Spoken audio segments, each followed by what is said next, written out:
I love it.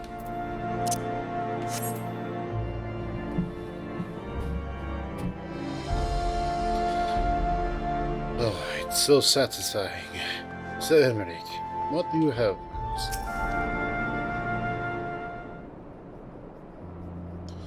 When I was gazing out at the sea of clouds and an all too rare moment of idleness, when I chanced to behold a certain hero wending his way towards the city on Dragonback. Welcome home, Fen.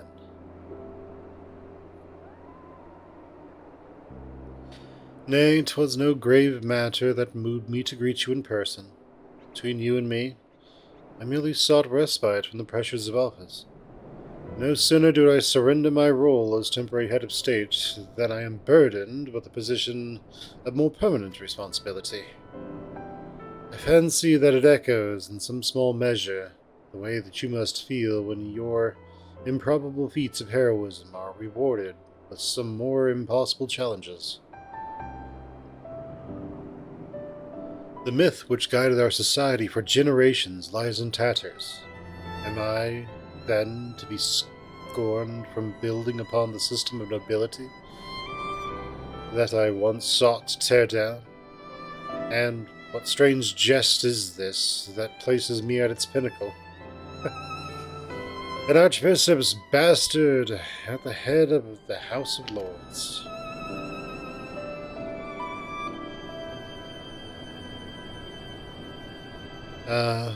But these questions are for me to answer.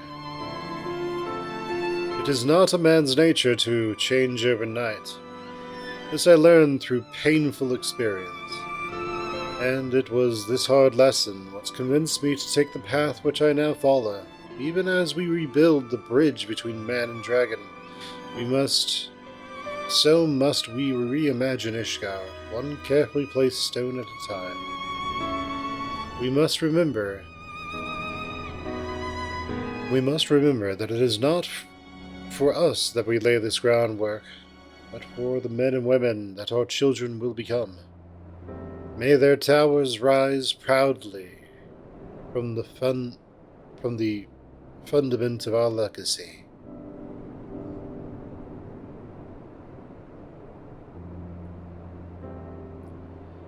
I hear word from Captain Whitecape that Estinian has vanished from his sick room. His willfulness survives undiminished. Should you ever happen upon our unmannerly friend on his travels, pray assure him that I shall keep Ishgard safe until he deigns to come home. Thank you, Fen, and please convey my warmest welcomes, my warmest regards to Master Alphinaud.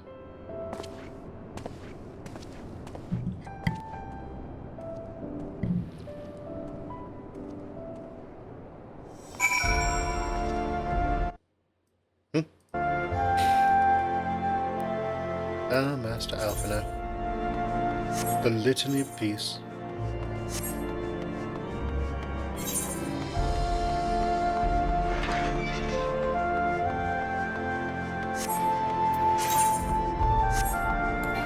Yeah, we need to go to House Fondant, where Lord Fondant has finished writing his book. There and back again. We're going the right way, right?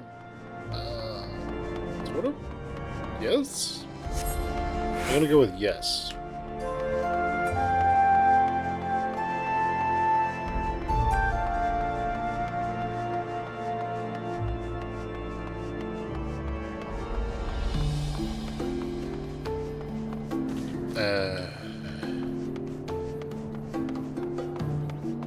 Okay, we need to get up there. I think. This will just be faster though, so let's just teleport.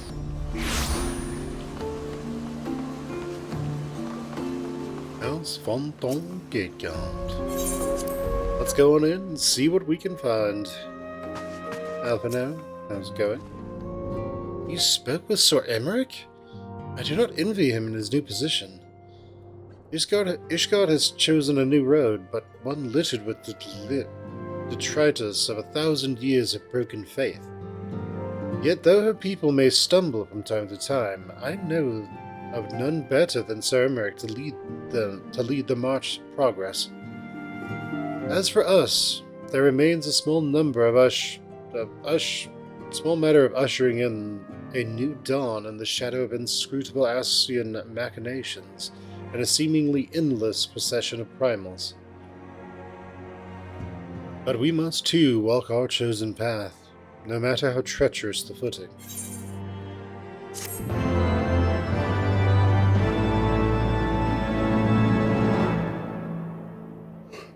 In wake of Ishgard's governmental reforms, new airship routes have been sanctioned. You may travel to a selection of distant locales from the landing of Ishgard.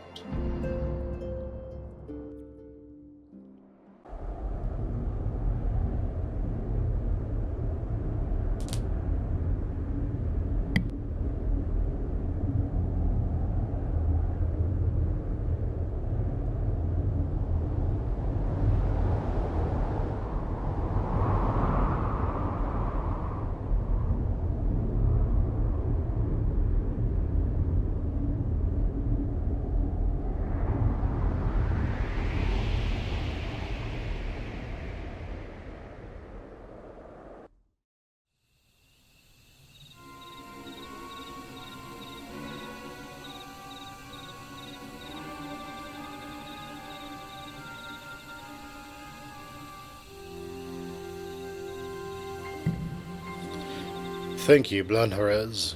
Nay, you need not remain there. We shall rendezvous at the usual place. All is proceeding as expected, then? Aye, does not concern us, except from one overly curious mouse.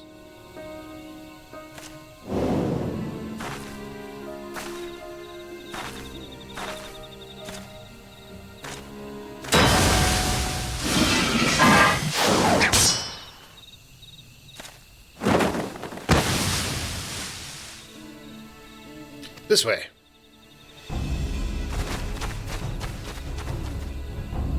Him again? It is of no moment. They will play their part, and we will play ours.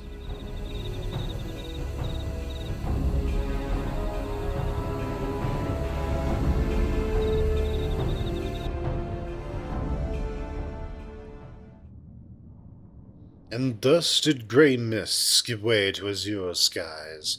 Man and dragon rise above, voices joined in song. But beneath the shrouded burrows is beyond the source of light.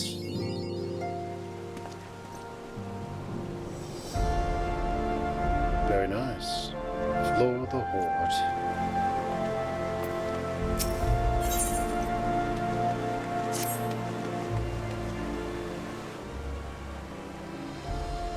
Master Muir, you have come at most excellent of time.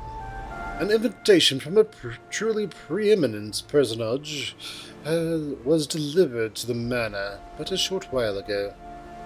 Would that you had been present to receive it, but in any event, Sir Emmerich de Borel, Lord Speaker of the House of Lords, Lord Commander of the Temple Knights, and Viscount of House Borel, cordially invites Master Muir to dine with him at his estate.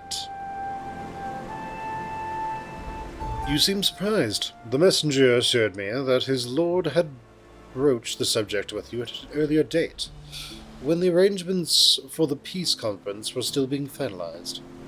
Of course, the intervening moons afforded little opportunity for leisure, but with the happy advent of peace, 'tis plain the Lord Commander sees no further cause to delay. What do you say?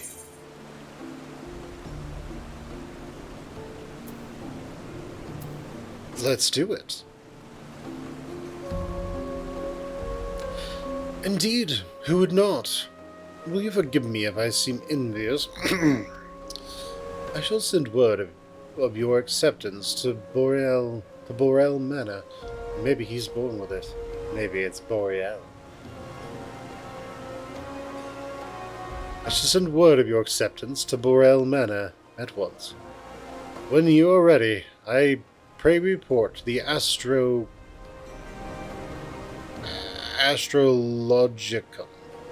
To the Astrologicum. They will have they'll have someone to escort you the rest of the way.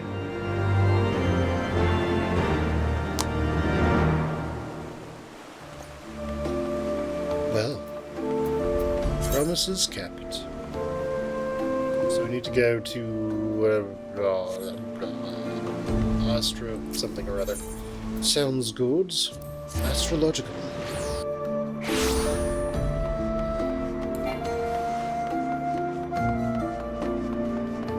Right, well, let's go hang out with the Prime Minister, shall we?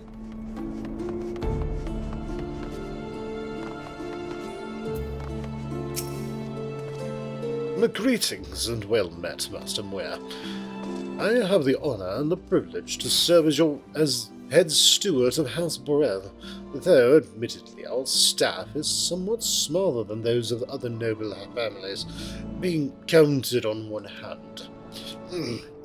My lord would be overjoyed to hear that you have accepted his invitation. As you will soon see, you have spared no expense. I dare say a man of such action as yourself enjoys nary a moment of respite. Aye, the battlefield beckons even now, I'm sure. But for this day, we bid you lay down your burdens and raise a glass to peace and prosperity.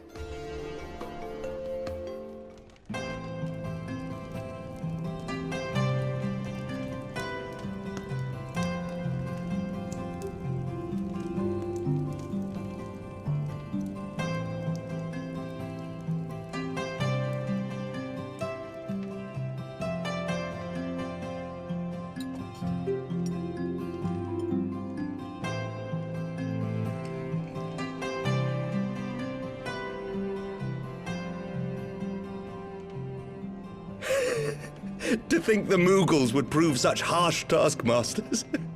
Forgive me. I did not know you had suffered so in your quest for the horn.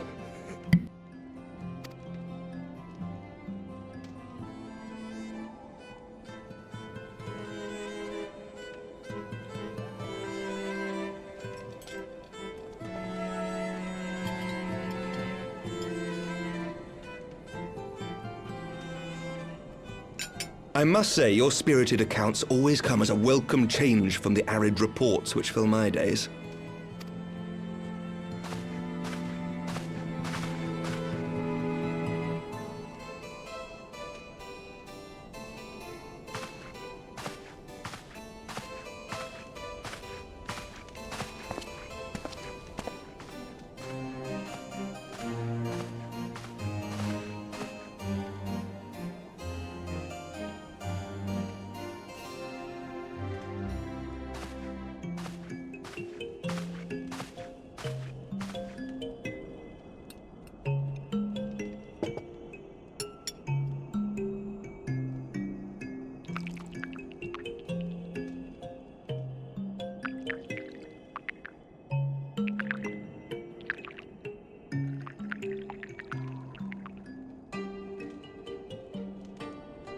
Though I have lived in these lands my entire life, to hear you speak of them, there is much and more I have yet to see. Truly, yours was a marvelous journey.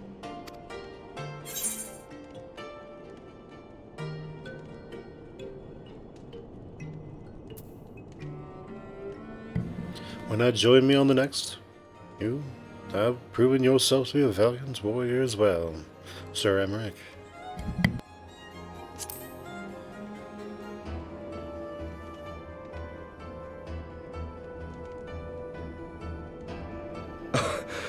Well, truth be told, when I think back on the sweeping vistas of the churning mists, I do feel some slight pangs of wanderlust.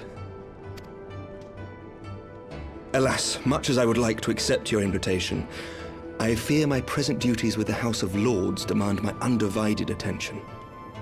Someday, perhaps.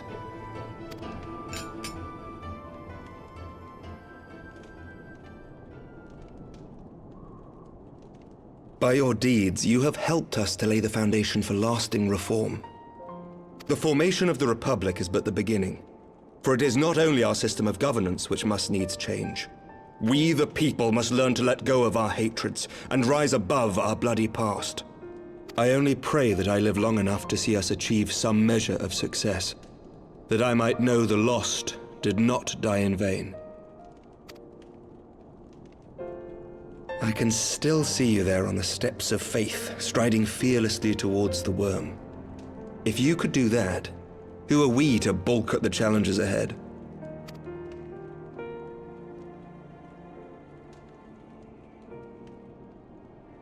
The question of how best to strengthen ties with the other great nations of Eorzea has been debated at length in the Lords and Commons of late. As you may imagine, maintaining stability during this period of historic upheaval is our paramount concern. Nevertheless, we are greatly indebted to the Alliance for their support during the Grand Melee, and it would be remiss of us not to repay their faith in kind.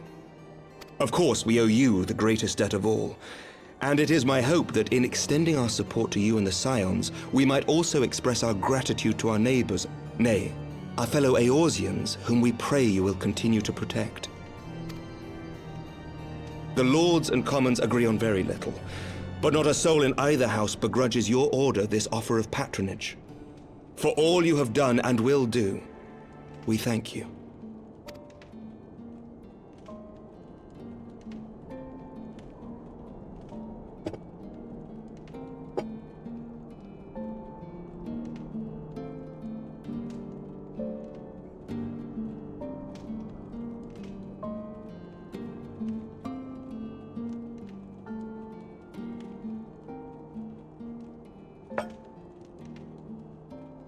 May I ask a personal question?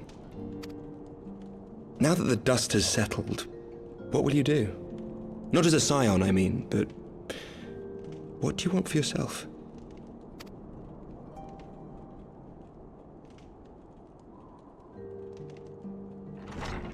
Lord Commander, pray forgive the interruption. News from House Fulton? An urgent message for the Warrior of Light. I was instructed to deliver it without delay. Master Thancred returned to the manor a short time ago, bearing an injured maiden. Master Leveilleur and Mistress Tataru are tending to her wounds, but they like not her chances. Respectfully, my lord, they have requested the Warrior of Light's immediate presence. You must go to them, my friend, and I shall go with you.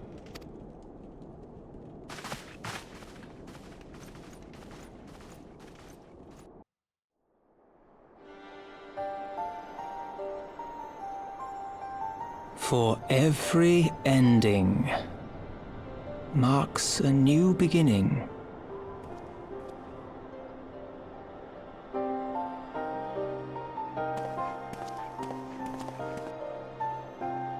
From tragedy and sacrifice, we rise to greet a new dawn, as did he.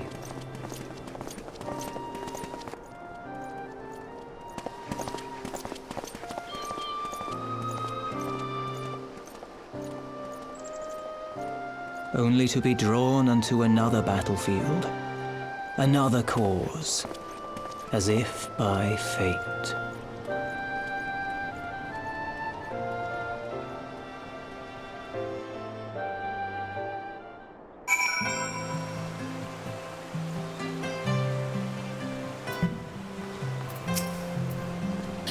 Come, Master Muir. Oh, yes. Into the manor we go.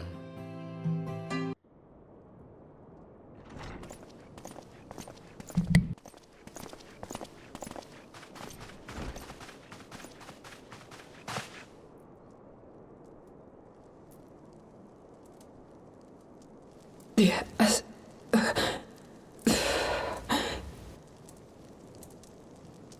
Is that... Alize, Alphinaud's twin sister.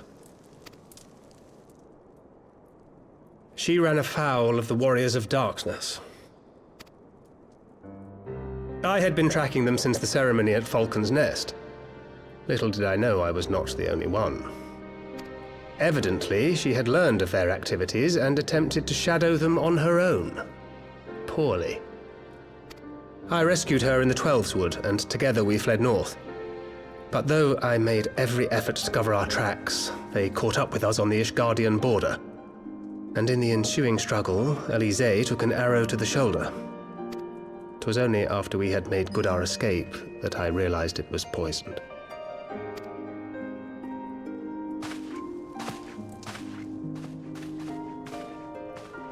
Thank you for coming so quickly. And you, Sir Emmerich. Think nothing of it. How is she? We have done all we can for now. Although the immediate danger has passed, the poison yet lingers in her blood.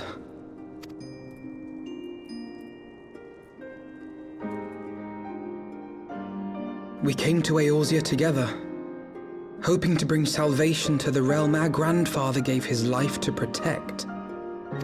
But when confronted with the bitter realities of its politics and its petty powermongers, she was driven to anger and to doubt.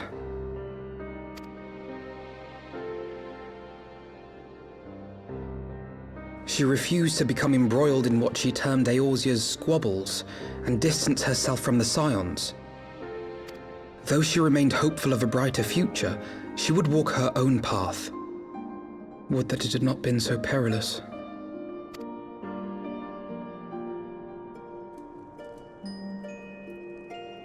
For all our differences, she's as dedicated as any Scion to the salvation of Eorzea.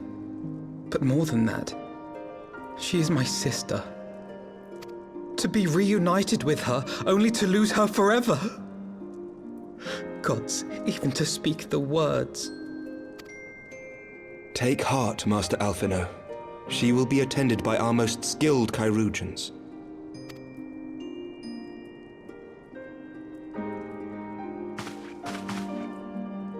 Bear Mistress Leveilleur to the infirmary at once. Apprise Captain Whitecape of the situation, and inform him that she is to be treated as my personal charge.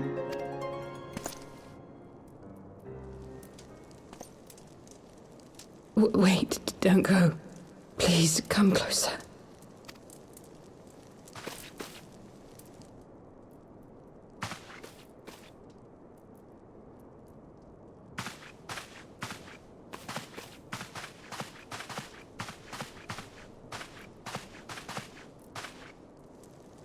The warriors of darkness are in league with the Ascians. Slaughtering the primals is but the first step in their plan. They make for Zelvatol to bring about Garuda's summoning and to kill her.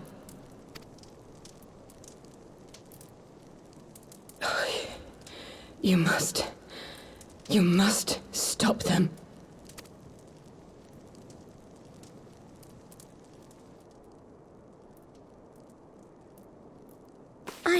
I shall inform the others at once.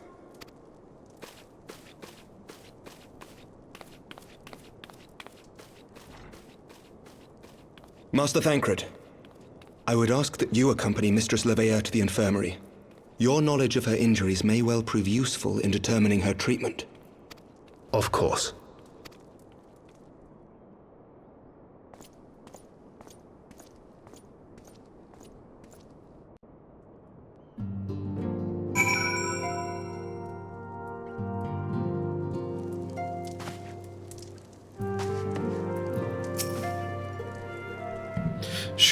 Surely they won't let her...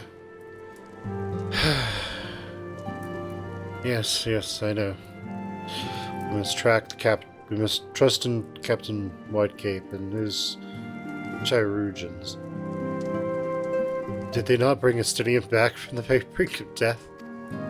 I am uncomfortably reminded of how he mocked me for praying at his bedside for days on end. What say you, friends? Shall we turn our attention to a matter whose conclusion we have yet the power to influence?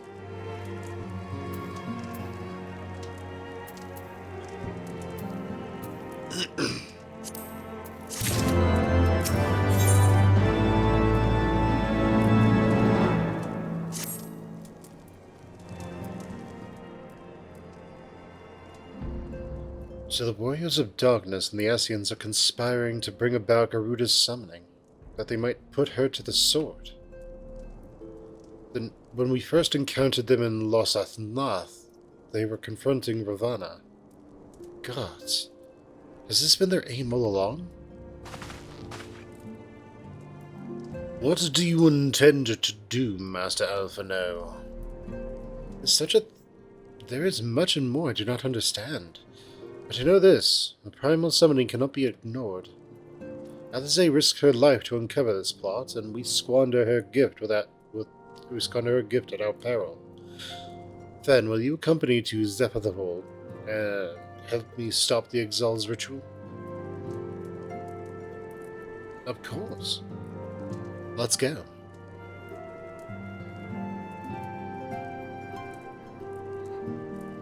Given that Ishgard shares a border with the Exali homeland, we have a vested interest in the outcome of this ritual. We have been willing to suffer the Beastmen's intrusion into Kurthan lands to a point, but the summoning of a primal is an escalation we cannot abide. You shall have our fastest ship, Master Alphino. The mountains of Zephytol are not easily traversed, and this endeavor demands all haste. A gesture most appreciated, Sir Emmerich, but I fear the ethereal approach is destined to fail. An aerial approach is destined to fail. This is their homeland, after all, and the Exali dirigibles are not to be underestimated. Now, experience tells us the only conceivable approach is by land. I believe it would be wiser to cross into Zephytol by way of the mountains east by the mountain pass east of Camp Dragonhead. In that case, I shall send instructions for a contingent of the camp's knights to be placed at your disposal. They will secure you safe passage through the mountains and escort you thence to Zephytol. Though my men are unqualified to confront a primal, they are more than capable of contending with the Exal. We should be glad of their assistance, Lord Edmond.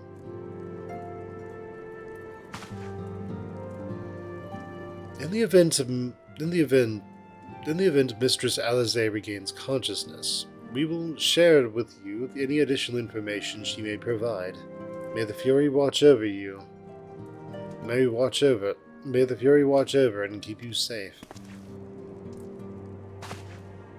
Let us be off. We can procure any additional supplies we require in Camp Dragonhead.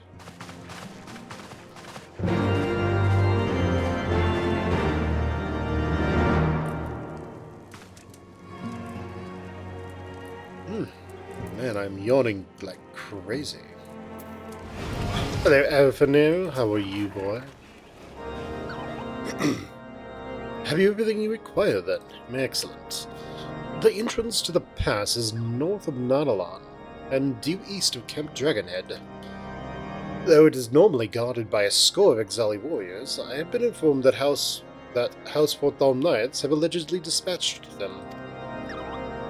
The enemy gate lies open. We need but walk in. We need but walk through.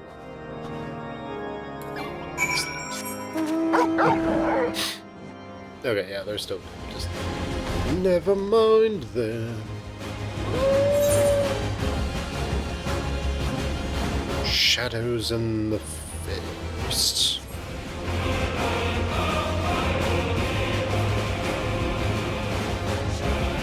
Oh, the House Porthal Knights have done their job well. Master Muir, Masterman Alphino.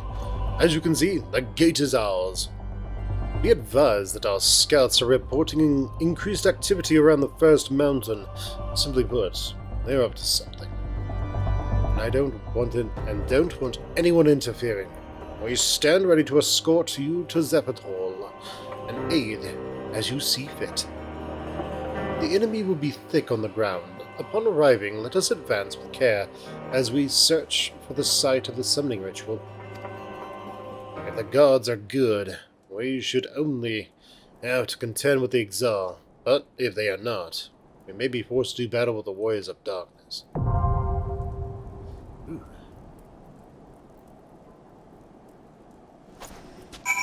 Oh, it's a dungeon! Fantastic, I love dungeons. However, that does mean that I'll probably be playing my Scholar instead. Alright, sounds good. Let's go to Zephyrdol.